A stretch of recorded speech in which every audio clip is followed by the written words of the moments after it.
Hello and welcome in the Fast series. Right now, under 3 minutes, I will show you 3 main habits in the Python, which will help you understand Python more. First of all, maybe you're familiar with defining the function in the traditional way. I mean, like that. But it's maybe quite long and equivalent. We've got something like lambda function. Lambda functions are small anonymous functions defined with that lambda keyword.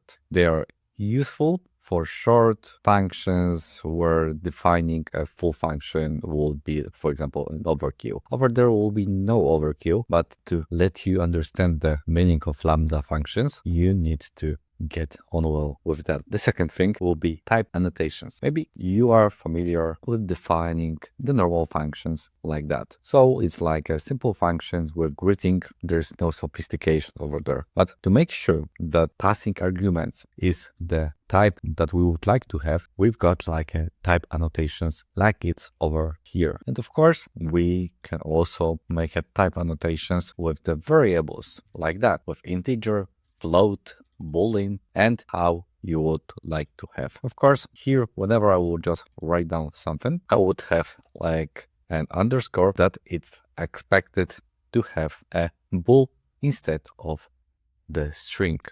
So with that in mind, we can just delete it. We'll be able to enhance our code clarity. And then in the future, when we create the larger code blocks maintainability, it helps catch types errors early during the developments and of course improve collaborations by making the explicit types explicit that everyone know what's going on with that. The third one is the loop. As you may know, the traditional loop creates a list right over there. It's maybe not quite hard and not quite long, but whenever you would like to have a for loop inside some functions or something like that, it can be quite confusing because you need to make a new tabs.